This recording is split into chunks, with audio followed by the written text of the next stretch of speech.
EMF equation of a transformer. Okay, now this is very important. EMF equation, transformer the EMF equation we have to derive. This is very important derivation.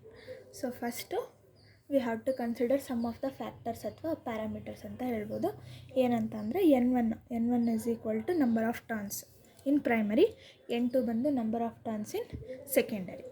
n1 n2 number of turns in primary and number of turns in secondary. phi m ಬಂದು maximum flux in the core. phi m ಅಂತ ಅಂದರೆ maximum flux in the core in Webers. phi m ದು SI unit Webers. phi m ನಾವು B M into A ಅಂತಲೂ ತೊಗೋಬೋದು. B M A is a internal formula, ಅಂದರೆ ಅದು B M ಬಂದುಬಿಟ್ಟು maximum flux density in the core, A ಅಂದರೆ cross sectional area. ಓಕೆನಾ. Frequency ಬಂದು ಎಫ್. ಸೊ ನಾವು will move to the graph.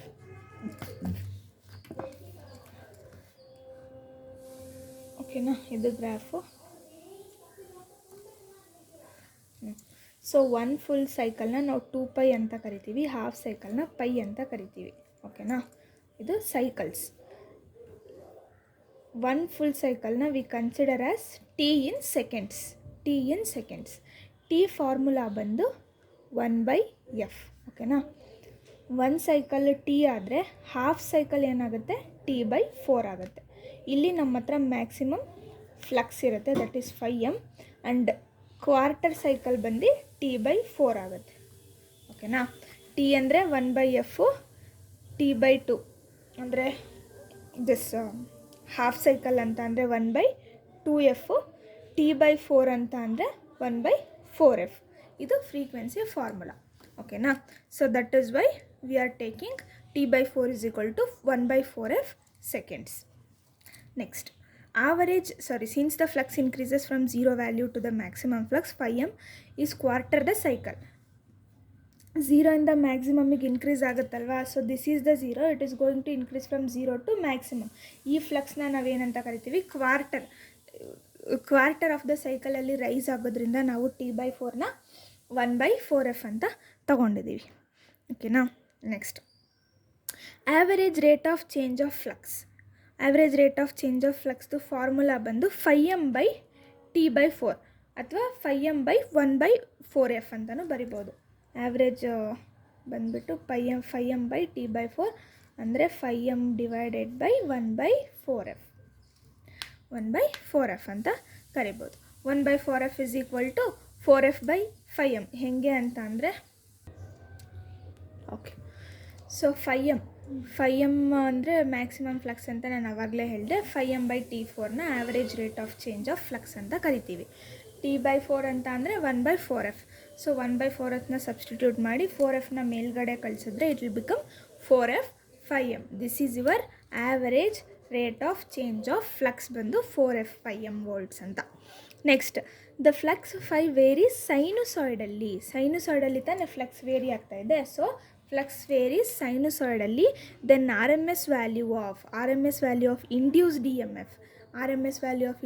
M F ಏನಾಗುತ್ತೆ, E M F per turn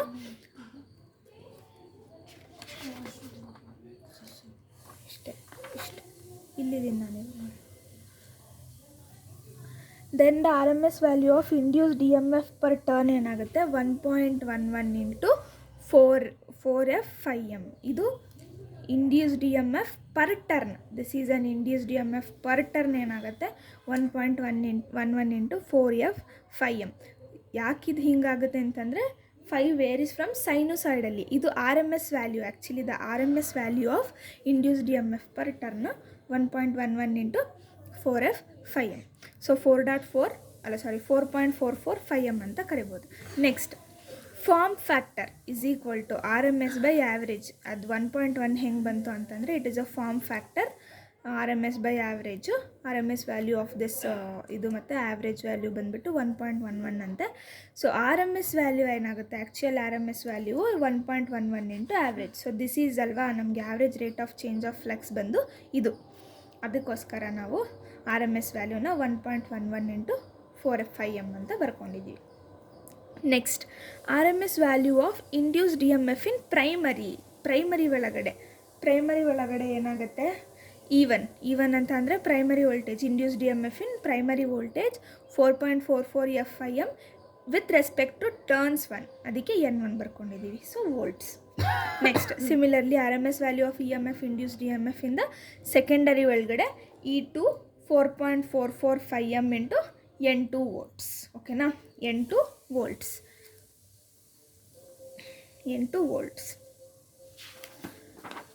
with respect to secondary ಅಲ್ವಾ, so that is called as N2 volts.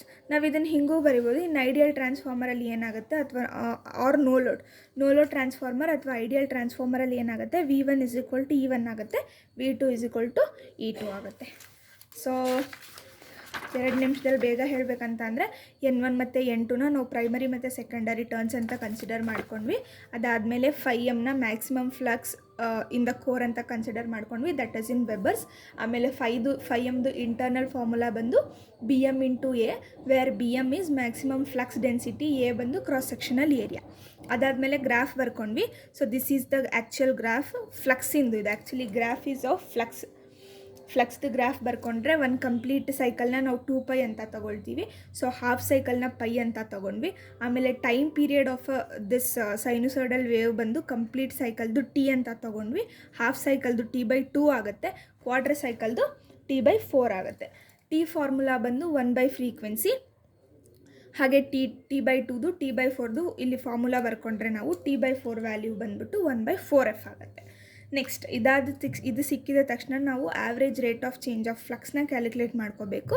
Average rate of change of flux with respect to time ಅಂತ ಅಂದರೆ, as we know flux is increasing from 0 to peak ಅಲ್ವಾ. So 0 to 90 degree, 0 to peak increase ಆಗ್ತಾಯಿದೆ. Increase ಆಗಿರೋ point ಎಲ್ಲಿ touch ಆಗ್ತಾಯಿದೆ, 90 ಡಿಗ್ರಿಗೆ touch ಆಗ್ತಾಯಿದೆ, which means quarter cycle, ಬರೀ ಕ್ವಾರ್ಟರ್ ಸೈಕಲ್ ಅಂದರೆ T/4 ಮಾತ್ರ. ಅದಕ್ಕೋಸ್ಕರ ರೇಟ್ ಆಫ್ ಚೇಂಜ್ ಆಫ್ ಫ್ಲಕ್ಸ್ನ ಬಂದ್ಬಿಟ್ಟು 5M/T/4 ಅಂತ ತೊಗೊಂಡ್ರೆ we will get it as 4f 5M. T/4 value ಬಂದು 1/4f. ಓಕೆನಾ, volts. Next the flux varies sinusoidally varies ಆಗೋದ್ರಿಂದ ಆರ್ ಎಮ್ ಎಸ್ ವ್ಯಾಲ್ಯೂನ ನಾವು ಫೈಂಡ್ ಔಟ್ ಮಾಡಬೇಕು. Before going to R M S value we should be knowing about the form factor formula, that is RMS/average. RMS/average is equal to 1.11 value ಅಂತ ಅವರೇ ಕೊಟ್ಟಿದ್ದಾರೆ. So RMS is equal to 1.11 into average. We know the average rate of change of flux. So RMS value ಏನಾಗುತ್ತೆ, 1.11 into average rate of change of flux, that is 4f 5m. So it will become 4.44 f 5m. ಓಕೆನಾ. ಇಷ್ಟಾದಮೇಲೆ next R M S value of EMF induced in the primary ಬಂದ್ಬಿಟ್ಟು E1 ಅಂತ consider ಮಾಡ್ಕೊಳ್ತೀವಿ. So E1 = 4.44 FIM into N1 ಅಂತ ಅಂದರೆ with respect to N1 turns ಅಥವಾ with respect to primary. Similarly ಸೆಕೆಂಡರಿನೂ ನಾವು ಹಾಗೆ ಬರ್ಕೊಳ್ತೀವಿ. E2 = 4.44 FIM N2 ವೋಲ್ಟ್ಸ್ ಅಂತ ಬರ್ಕೊಳ್ತೀವಿ with respect to secondary turns. Next if in an ideal transformer an ideal transformer no load ಇದ್ದಾಗ ಏನಾಗುತ್ತೆ ಅಂತ, V1 = E1, V2 = E2. Ideal ಟ್ರಾನ್ಸ್ಫಾರ್ಮರಲ್ಲಿ ಮಾತ್ರ ಈ ಕಂಡೀಷನ್ ಈಸ್ ಅಪ್ಲಿಕೇಬಲ್.